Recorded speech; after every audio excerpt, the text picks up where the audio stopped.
I'm Carol. I grow apples on my lot in Northeast DC. I want to sell my apples at a local farmer's market, but I'm really not sure how to get started.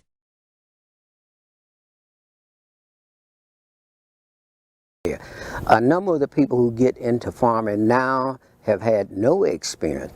If that is the case, then you need to do your research. You need to decide what you want to do, what type of farming you want to do, and to actually see what's out there.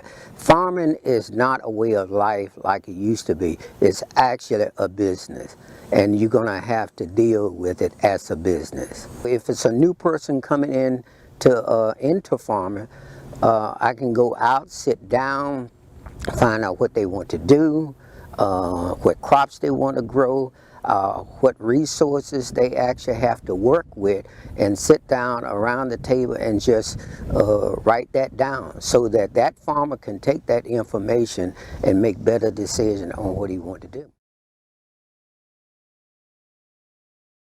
My friend Marguerite says I should create a farm business plan. Hey, I found a guide to creating a farm business plan on the USDA website. It says here, a farm business plan should at a minimum include the vision, mission and goals for the business, a marketing plan, an operations plan, a human resources plan, and a financial plan. I will need to read up on food handling safety, human resources management, risk mitigation, farm tax credits, and a lot of other stuff I hadn't thought about before I started working on my farm business plan. In preparing my marketing and human resources plans, I realized I may need some extra help harvesting if I wanted to hit my weekly sales goals. How about that? I got my business license. In preparing my financial plan, I realized the farmer's market may be too costly unless I partner with another vendor.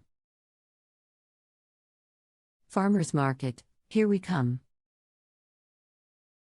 So I started off with hobby farming, and I went to one of my friends. They had a cookout, and the lady asked for some tomatoes. And I only had about 2 tomatoes plants in my little small garden, probably 6 feet, about 4 feet wide.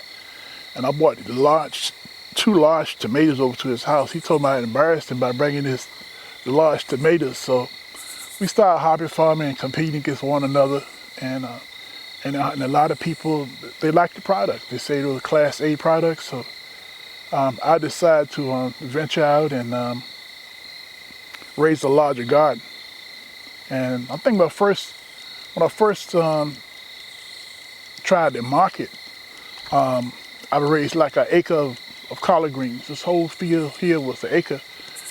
And I had a problem. I could raise the vegetables, but I couldn't market them.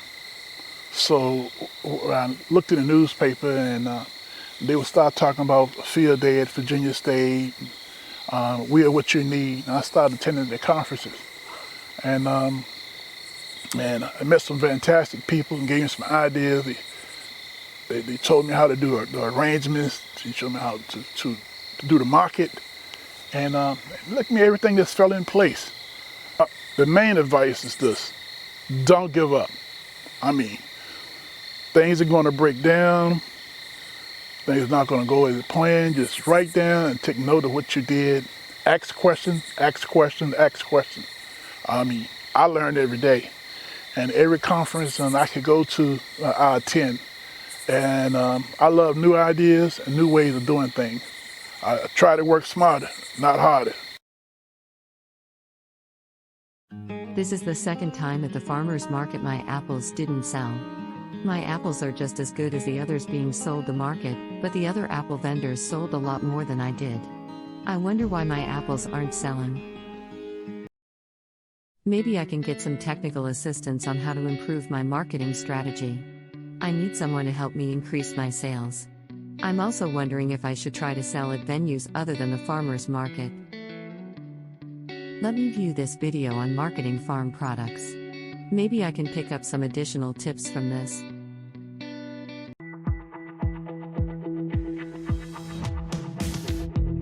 Marketing is an important step in moving products from farm to table. Farmers should consider marketing their goods in more than one way and in more than one location. Direct marketing options include roadside stands that may or may not be located on a farm, pick-your-own operations, online platforms, community-supported agriculture, and farmers markets. Stands should be on a well-traveled road near a population center. They should have good visibility from the highway, be away from sharp curves, hill crests, and high-speed highways. Have easy turnoffs and return flow of traffic.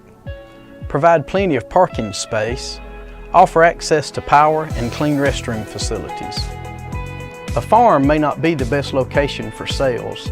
A stand in another location may be a better option. Stands need a variety of produce, but it can be difficult for one person to grow everything. Growers sometimes purchase additional products from other farmers. Pick-your-own operations are popular for crops such as blueberries, blackberries, strawberries, and muscadines. Other crops can also be marketed this way. The location of a pick-your-own farm is not as critical as the location of a roadside stand. Having customers doing the harvesting requires less labor, handling, shipping, and storage. At pick-your-own farms, think about parking, restroom facilities, and additional insurance needed because of a higher risk of accidents. Online options are available for marketing produce.